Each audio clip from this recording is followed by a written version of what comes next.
Bonjour, ici Philippe Meyer. La mort de Peter Brook nous a brutalement donné à revoir tous les moments de notre parcours de spectateur dont il a marqué les étapes, imaginé les surprises, élargi les horizons, inquiété les certitudes.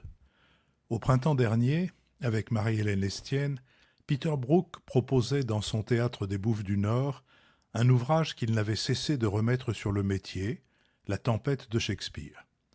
Sous le titre Tempest Project, il s'agissait davantage d'un travail autour de la pièce, d'une exploration destinée à en dégager l'essentiel. De cet ultime voyage dans l'une des dernières pièces de Shakespeare, ce qu'avait retenu le metteur en scène, c'était la quête de la liberté et ce qu'elle suppose d'arrachement à soi-même. En assistant à Tempest Project, j'ai été impressionné par le travail du comédien à qui Marie-Hélène Lestienne et Peter Brook avaient confié deux rôles, celui du monstre Caliban et celui du prince Ferdinand. J'ai donc proposé à Sylvain Lévite d'être l'invité du Bada que vous allez entendre, enregistré peu de temps avant la mort de Peter Brook.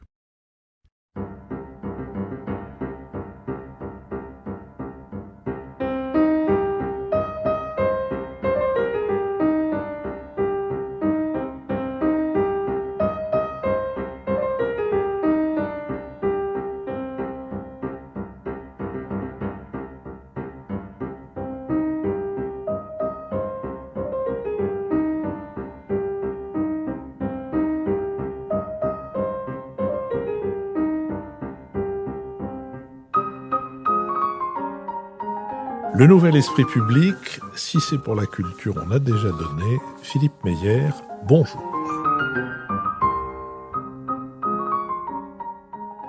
Bonjour, merci de nous avoir rejoints pour ce nouveau Bada. Bada qui sera consacré au théâtre à travers mon invité Sylvain Lévite. Sylvain Lévite, bonjour. Bonjour Philippe. Vous êtes comédien. Vous avez dans la trentaine à peu On près. va dire ça. Et vous êtes comédien depuis quel âge ? Comédien, j'ai joué au théâtre professionnellement à partir de 18 ans, quelque chose comme ça. Avant, je chantais en fait à la maîtrise des Hauts-de-Seine. Et c'est au moment de la mue que tout a vrillé et je suis passé au théâtre. Alors justement, vous m'avez, si j'ose dire, soufflé la question sur vos débuts comme chanteur. D'abord, un mot de la maîtrise des Hauts-de-Seine. Oui. Qui, où, quand, comment c'était à l'époque, c'était au collège Henri Célie à Suresnes parce que je viens de banlieue parisienne dans les Hauts-de-Seine à Rueil-Malmaison. Et oui, et du coup j'ai fait les 4 années de collège en classe maîtrésienne, c'est-à-dire on avait autant de musique que d'autres matières, des mathématiques, du français, etc.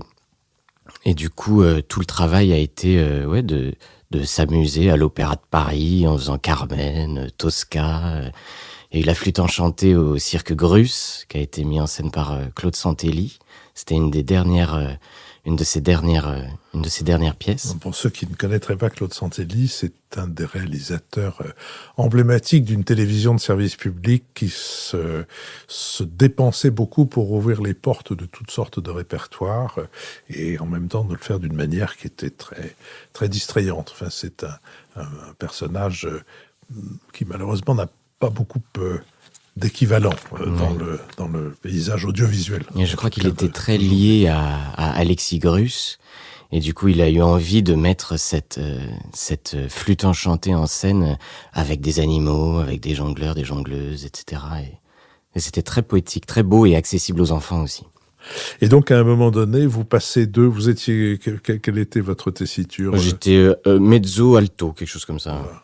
Et tout à coup, c'est l'horreur. On se met à chanter n'importe comment et du coup c'était un vrai plaisir en fait pour moi de jouer directement dans les opéras. À la maîtrise, on faisait aussi beaucoup de messes ou de concerts dans des églises, des choses comme ça avec des tournées. Mais ce qui m'intéressait le plus, c'était vraiment de jouer sur scène avec des personnages, des choses comme ça. Et du coup, quand la voix est partie, j'ai bossé à l'avant-scène avec Nicolas Arnstam à Rueil-Malmaison et j'ai continué le théâtre, en fait. Donc le passage n'a pas été trop douloureux, hein, Ça va. peu choquant, plus choquant que traumatisant et pas très douloureux. Alors Sylvain Lévite, beaucoup, dont moi, vous ont découvert dans une récente production des Bouffes du Nord, qui est le Tempest Project de Peter Brook et de Marie-Hélène Estienne. Peter Brook et les Bouffes du Nord, c'est une histoire qui a presque un demi-siècle, ou pas loin, oui, qui a un demi-siècle. Je me souviens avoir vu son premier spectacle, qui était Timon d'Athènes, avec François Martouret, et cette troupe très cosmopolite, qui est aussi la troupe de ce Tempest Project, c'est-à-dire de cette, j'allais dire, dernière, peut-être pas ultime, mais en tout cas dernière version du travail de Peter Brook sur cette pièce de Shakespeare, sur la tempête, dans laquelle vous jouez 2 rôles. Oui, Marie-Hélène Estienne et Peter m'ont proposé de faire à la fois Caliban, donc l'esclave de Prospero, et Ferdinand. Comment ? Le monstre, je veux dire, celui qu'on appelle monstre. Celui qu'on appelle monstre, mais que Peter ne veut surtout pas appeler monstre. Et l'autre rôle, c'est Ferdinand, du coup le prince, et fils du roi de Naples, qui va tomber amoureux de Miranda. De la fille de Prospero, qui donc a fait échouer sur son île un navire dans lequel il y a à la fois le roi de Naples et le fils du roi de Naples, et qui donc se sert de Caliban et d'Ariel, l'esprit, pour arriver à ses desseins qui évoluent au fur et à mesure de la pièce, c'est-à-dire qu'il passe d'un désir de vengeance à une sorte à la fois de pardon et en même temps de reconnaissance de la liberté. Alors, d'abord, ces 2 rôles, vous avez dit, et c'est pourquoi je voulais vous interroger dès le début sur votre rapport au chant, ces 2 rôles sont des rôles qu'il faut marquer. Et comme Peter Brook n'est pas un homme qui aime les choses trop démonstratives, il faut les marquer déjà par la voix. Est-ce que vous pourriez là passer pour nous d'une voix à l'autre, d'une réplique de Caliban à une réplique de Fernando ? Mais en vrai, je sais pas. Je sais pas si je transforme plus que ça ma voix. Je pense que c'est une conséquence en fait du travail. Vous la transformez pas dans une manière, parce qu'avec Peter Brook, c'est pas de la forme. Voilà. On n'est pas sur. Lui, il va parler plus aigu, lui, il va parler plus grave. Je sais pas vraiment ce qui se passe au final. Tout ce que je sais, c'est que ils réagissent pas au même monde. Caliban, c'est un esclave qui est probablement aussi torturé, et donc du coup il y a forcément une réaction peut-être plus profonde qu'un Ferdinand qui va qui vient quand même d'un naufrage et qui est appelé par une voix qu'il entend sur l'île, et il y a quelque chose de très aérien. Donc en vrai, je pense que ça influe forcément sur la voix et sur la façon que je dois avoir de parler quand je suis sur scène. Mais en vrai, je me raconte plus. J'essaye de savoir ce à quoi ils réagissent, et ce que ça peut impliquer si je vais dans votre sens. C'est quelque chose peut-être de plus terrien chez Caliban, même s'il y a des moments de très belle poésie. Quand il aime profondément son île, Caliban, c'est très très sensible et très très beau. Oui, il faut rappeler que c'est sa mère qui était sorcière, mais oui, et qui régnait sur cette île jusqu'à ce que Prospero arrive et s'empare de l'île, exactement, à son tour, et colonise. Dans ce passage d'un personnage à l'autre, il y a quand même des marqueurs qui vous aident. Oui. Je vous laisse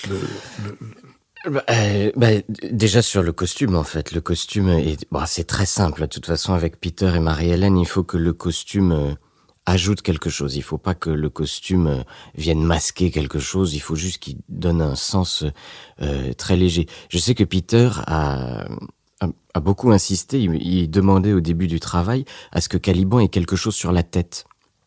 On se demandait, mais pourquoi il veut que Caliban ait obligatoirement quelque chose sur la tête? Un bonnet, un bandeau, on se posait vraiment la question. Et c'est fou, donc maintenant j'ai un bandeau sur la tête quand je joue ce Caliban.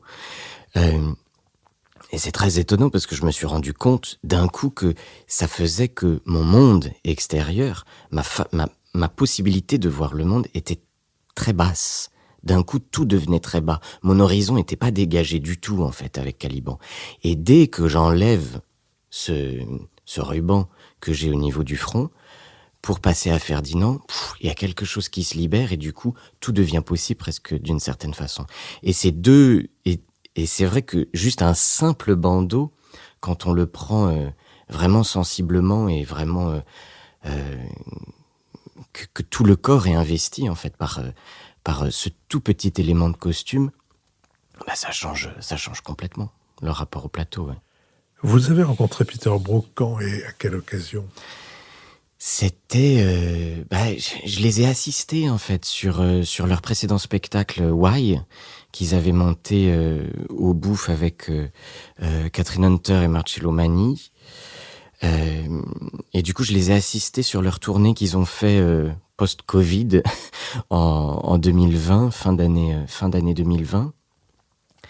Et avec eux, le travail, tout bouge tout le temps, quoi. Tout est très très vivant à chaque instant, et ils font vraiment confiance à ça et confiance à ce qu'ils ressentent à l'instant où ils le ressentent. Donc ça, c'est un très très grande puissance, je trouve. Et du coup, dans le travail, parfois, on faisait donc des séances l'après-midi de workshop avec d'autres personnes qui étaient venues travailler un petit peu avec Peter et Marie-Hélène. Et puis, en tant qu'assistant, il me propose d'aller jouer Prospero sur cette scène-là. Allez, vas-y, essaye, toi, vas-y. Et puis j'y vais, et puis je crois qu'ils ont bien aimé ce que je faisais. Et puis au fur et à mesure, on a refait d'autres petites séances de travail, mais sans savoir vraiment où on allait, quoi. C'était vraiment juste du travail. Puis au bout d'un moment, les choses se sont faites un peu naturellement. Alors je disais tout à l'heure, la première mise en scène au Bouffe du Nord de Peter Brook, Shakespeare aussi, Timon d'Athènes, a été marquée pour ceux d'entre nous qui l'ont découvert à cette occasion, encore qu'on connaissait au moins Peter Brook souvent à travers son film sur Sa Majesté des Mouches, qui est une étonnante direction d'enfant, dont on dit que c'est une des choses les plus difficiles à faire au cinéma. Mais donc, Timon d'Athènes, c'était François Martourey inoubliable, et non moins inoubliable cette troupe cosmopolite et de toutes les couleurs dont on n'avait absolument pas l'habitude. Depuis, c'est devenu quelque chose de tout à fait courant. Dans la mise en scène de Tempest Project, il y a aussi un cosmopolitisme. Alors, j'ai pas repéré toutes les nationalités, mais vous allez nous les dire. Bon, oui. Vous êtes français, et alors continuons. On a 2 Italiens, une Allemande, un Belge rwandais qui vit en Angleterre. Voilà. Et une Argentine. Et une Argentine. Marie-Lou Marini.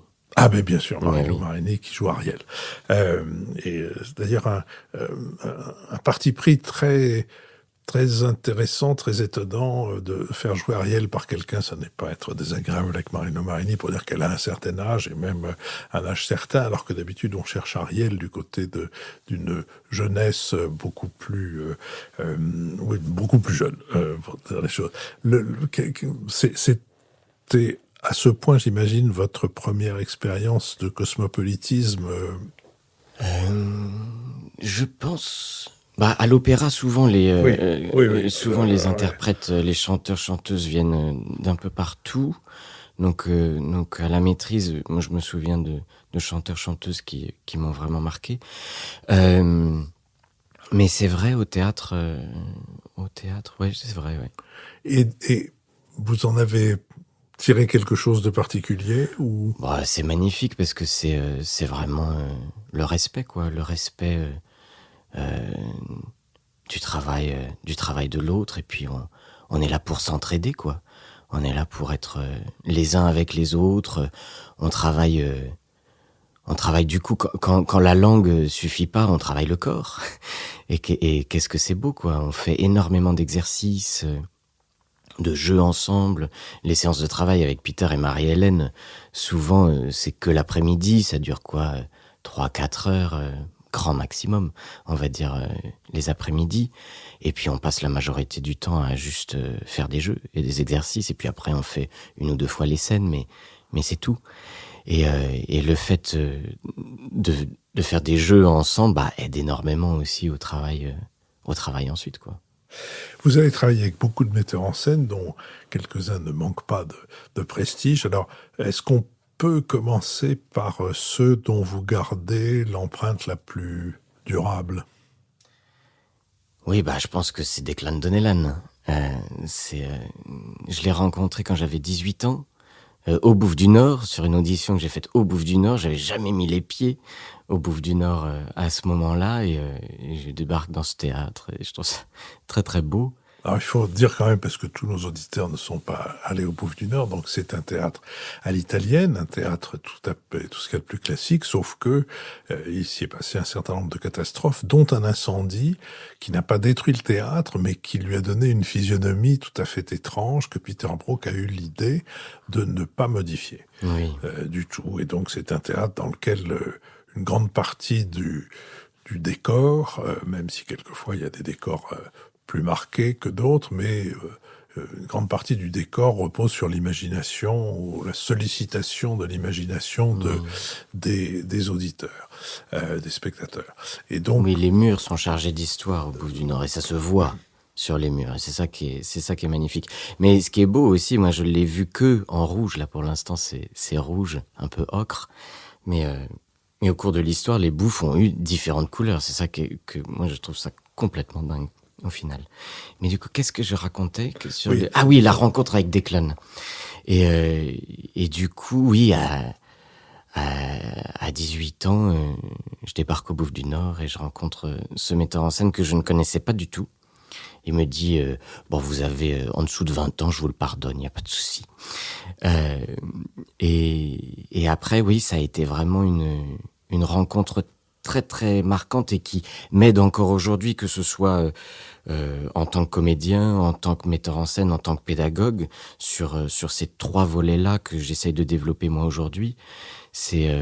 Declan m'aide énormément sur le jeu d'acteur, sur le rapport au plateau, le rapport à l'espace et à nos partenaires. Ouais. Alors, c'est difficile pour les gens qui ne sont pas du métier de comprendre en quoi un metteur en scène, on comprend bien, je pense tout le monde imagine qu'un metteur en scène donne des directions d'interprétation à l'intérieur d'une vision de l'œuvre qu'il propose, mais en quoi il vous marque et si vous pouviez arriver à illustrer ça pour ceux de nos auditeurs qui sont amateurs de théâtre mais qui ne sont pas du bâtiment, vous rendriez un service sensible. Je pense que c'est la confiance qu'il donne à l'acteur. Il fait énormément confiance à ses comédiens, comédiennes. Et le travail se passe en collaboration. C'est-à-dire que Declan, il va pas venir nous dire ce qu'on doit faire sur scène. Il va nous donner une base, un point de vue de mise en scène. Il prend souvent un point de vue fort qu'on ne comprend pas forcément à la première fois qu'il nous l'explique. Alors attendez, vous avez travaillé avec lui sur quelle œuvre Alors j'ai fait deux spectacles avec lui, Andromaque en 2007, je crois, quelque chose comme ça, 2006-2007, et ensuite Uburoi qu'on a fait en tournée. Mais donc par exemple, si je prends Uburoi, si je prends vraiment un exemple très très concret, donc Uburoi, c'est l'histoire d'un être qui va assassiner le roi pour prendre sa place et puis assassiner tout le monde dans son royaume. Enfin, quelqu'un de complètement, absolument horrible, a priori. Et Declan va nous dire en fait qu'on a tous un ubu en nous. On a tous le besoin de pouvoir, d'avoir un ascendant sur les autres, etc. C'est quelque chose qu'on a en nous, que la société nous oblige d'une certaine manière à masquer pour vivre en commun et en société. Et donc du coup, on va mettre un couvercle qui nous permet d'avoir des discussions sensées, qui nous permet d'être ensemble, d'être polis, etc. Mais par contre, à l'intérieur de nous, dès qu'on enlève le couvercle, les ubus sortent. et dans tout ce qu'ils ont d'absolument ignoble, en tout cas si on les juge comme tels. Et du coup, voilà, Declan nous a mis donc dans une sorte de dîner bourgeois parisien où on était, tous très propres, et tout va bien. Le vin est bon, quoi qu'il arrive. On aime la ville et la campagne. Il y a pas d'enjeu, quoi. On essayait vraiment d'avoir le moins d'enjeux possible. Et à l'intérieur de ça, je jouais l'adolescent qui voit le mensonge de ses parents, qui voit à quel point ce monde ne fait que se mentir à eux-mêmes, mais aussi aux autres. Et donc, il faisait passer ses parents et le couple d'invités et les invités du dîner bourgeois en père Ubu, mère Ubu, Venceslas, etc. Et donc, il s'inventait complètement un autre monde. Et la création s'est passée dans le sens où ça, c'était l'idée de base de Declan. Mais après, il faut trouver le détail de tout ça. Et pour le détail, Declan, il nous a fait faire des grandes improvisations, des choses comme ça, que parfois il arrêtait au bout de 2 minutes. Et il nous disait, on arrête là, parce que ça devait pas du tout être... ça commençait très très mal. Et puis il nous reparlait, et puis on repartait dans le travail. Mais il y a une grande confiance au travail d'acteur, et puis surtout une grande exigence que c'est aux comédiens, comédiennes de trouver le détail des choses. C'est pas au metteur en scène. Et ça donne une grande responsabilité aussi pour nous au plateau. D'autres metteurs en scène dont vous avez gardé l'empreinte et dont vous aimeriez parler? Georges Lavelli, ça a été aussi quelqu'un de très très important pour moi, qui travaille à l'exact opposé, je voudrais dire, de Declan, mais en tant que comédien et en tant qu'artiste, on se construit aussi de tous ces contraires. Mais vous voulez dire qu'il est très directif. Très très directif. Alors c'est très drôle parce que et colérique. Et oui, ça va. J'ai pas trop vu moi ça. Il est en tout cas ça c'est colérique. J'ai pas trop vu, mais très directif, oui. Mais quel bonheur ensuite. Quel bonheur ensuite une fois qu'on est en train de jouer le spectacle, du coup au moment où tout commence en fait, à la première représentation, il continue à nous faire des notes, évidemment, il continue à nous dire, à nous donner des indications et nous aider dans le jeu, mais le spectacle d'un coup se met à vivre, quoi. Et c'est vraiment ça, c'est essayer de comprendre tout ce qu'il nous donne, d'être comme un roseau en fait qui se courbe, qui ne casse pas du tout pendant tout le travail de répétition, qui était 2 mois. Hein. C'était la belle époque, on va dire. 2 mois de travail. Et à la fin, on se relève et c'est parti, on peut jouer, quoi. Vous n'avez pas précisé ce que vous aviez fait. C'était Le Garçon du dernier rang. C'était une pièce contemporaine, évidemment, de Juan Mayorga. Et c'était au Théâtre de la Tempête. Vous n'êtes pas arrivé au théâtre sans avoir suivi de formation. Vous avez eu une première formation avec Jean-Louis Martin Barbaz, qui avait créé le studio d'Asnières, et puis ensuite le conservatoire.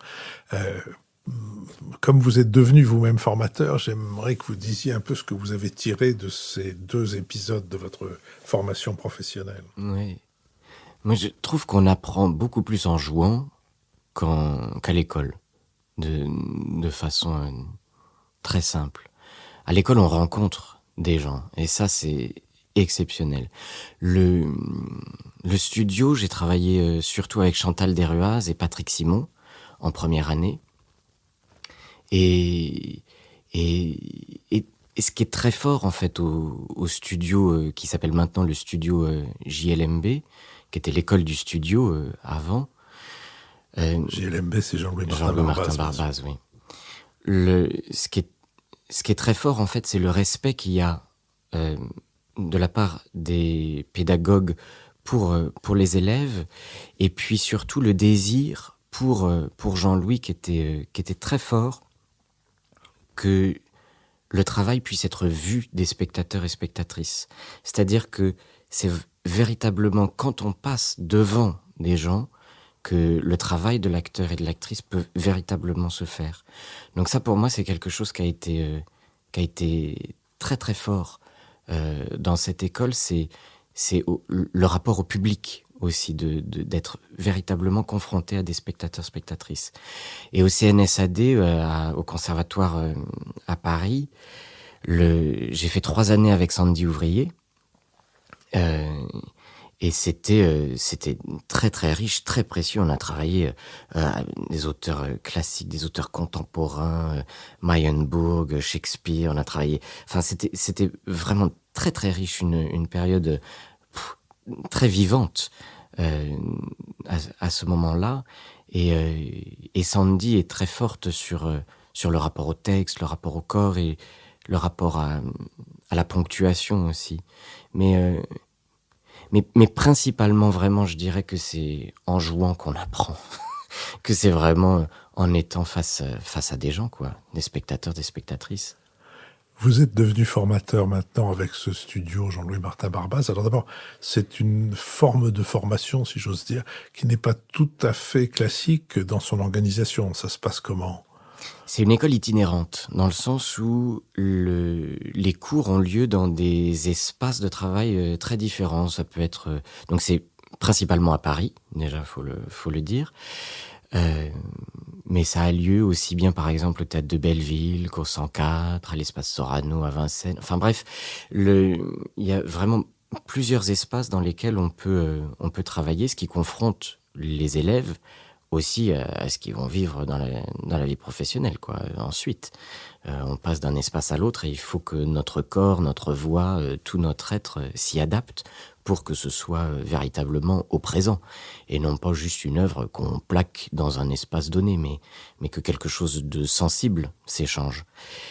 Et quelle chance quelle chance de maintenant faire de la pédagogie, être avec des gens qui ont entre 18 et puis ça peut aller jusqu'à 40, 50 ans, quelque chose comme ça, même si c'est principalement des jeunes entre 18 et 25 ans.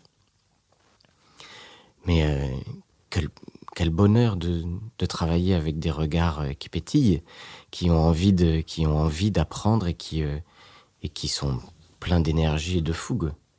Entre ces élèves ou ces apprenants, je ne sais pas comment vous dites, dont vous suivez le cursus aujourd'hui, dont vous accompagnez le cursus aujourd'hui, et vous, il y a une génération.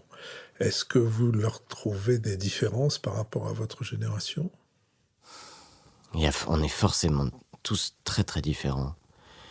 Mais des différences, je dirais, générationnelles, des différences qu'ils partagent avec les différences ou avec les caractéristiques des comédiens de votre génération. Je saurais pas vraiment dire. Je saurais pas vraiment dire quelle différence il peut y avoir.